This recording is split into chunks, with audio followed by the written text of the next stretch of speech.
नमस्ते। जो लोग iOS डेवलपमेंट करते हैं उन्होंने UView और CA लेयर का नाम तो जरूर सुना होगा। भाई, ये UKKit के सबसे जरूरी हिस्सों में से हैं। लेकिन सच बताऊं, इनके बीच का असली फर्क समझना ना कभी-कभी थोड़ा कंफ्यूजिंग हो जाता है। तो चलिए आज इसी उलझन को एकदम आसान भाषा में सुलझाते हैं। तो चलिए शुरुआत करते हैं एक बहुत ही कॉमन सवाल से, जो हम सबके दिमाग में आता है। देखिए, अगर स्क्रीन पर क्या दिखेगा, ये सब कुछ एक यूव्यू ही कंट्रोल कर रहा है।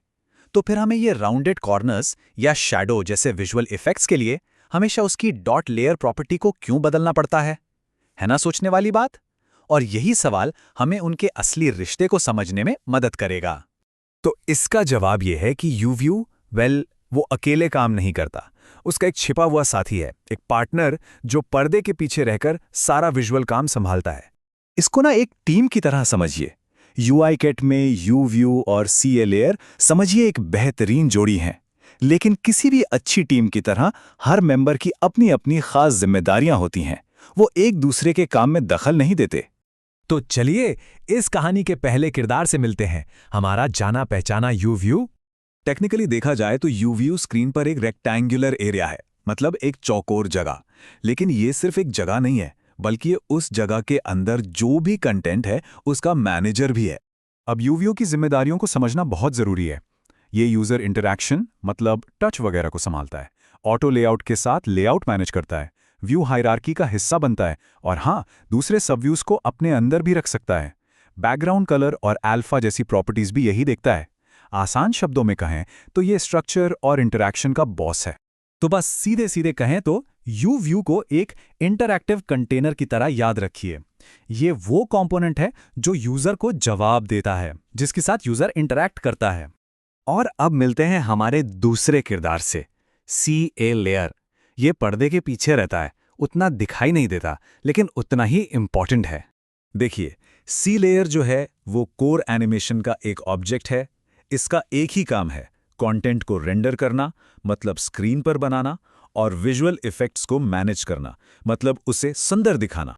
क्या लेयर को ना एक आर्टिस्ट की तरह समझिए। स्क्रीन पर कंटेंट ड्रॉ करना, हार्डवेयर एक्सेलरेटेड एनिमेशंस को संभालना, कॉर्नर रेडियस और शैडो ओपेसिटी जैसी विजुअल स्टाइल्स को मैनेज करना, या फिर बॉर्डर कलर और बॉर्डर विड्थ जैसी प्रॉपर्टीज को कंट्रोल करना, ये सब इसकी जिम्मेदारियां हैं। और ये जो हार्डवेयर एक्सेलरेटेड एनिमेशंस है ना, इसका मतलब है कि ये सीधे GPU पर चलते हैं, जिससे ऐप की परफॉर्मेंस एकदम मक्खन जैसी रहती है। तो इसका काम सिर्फ और सिर्फ विजुअल से जुड़ा है। और हाँ, ये जानना बेहद जरूरी है कि C लेयर क्या नहीं करता। ये टच हैंडल नहीं करता, और ना ही ये ऑटो लेआउट का इस्तेमाल करता है। ये दोनों जिम्मेदारियां पूरी तरह से UView की हैं। तो इस तरह CA लेयर के लिए हमारा मेंटल मॉडल है द विजुअल इंजन। ये वो आर्टिस्ट है जो व्यू में दिखने वाली चीजों को ड्रॉ करता है, बनाता है। तो अब जब हम दोनों किरदारों को जान गए हैं, तो चलिए देखते हैं कि एक्शन में, मतलब असल में, ये दोनों एक साथ मिलकर काम कैसे करते हैं। ये है सबसे जरूरी बात। हर UView के पीछे उसे बैक करने के लिए एक CA लेयर होता है, और यही है वो व्यू डॉट लेयर प्रॉपर्टी जिसे हम कोड में एक्सेस करते हैं। तो समझिए, UView है फ्रंट एंड मैनेजर और CA लेयर है बैक एंड आर्टिस्ट। ये जो टेबल है, ये पूरी कहानी को बहुत अच्छे से समराइज करती है। देखिए जिम्मेदारियां कितनी साफ साफ बंटी हुई हैं। UView की मुख्य भूमिका है इंटरैक्शन और लेआउट, जबकि CA लेयर की है रेंडरिंग और एनिमेशन। एक टच हैंडल करता है, दूसरा नहीं। एक ऑटो लेआउट इस्तेमाल करता है, दूसरा नहीं। और फ्रेमवर्क भी अलग अलग हैं, एक UIKit, दूसरा कोर एनिमेशन।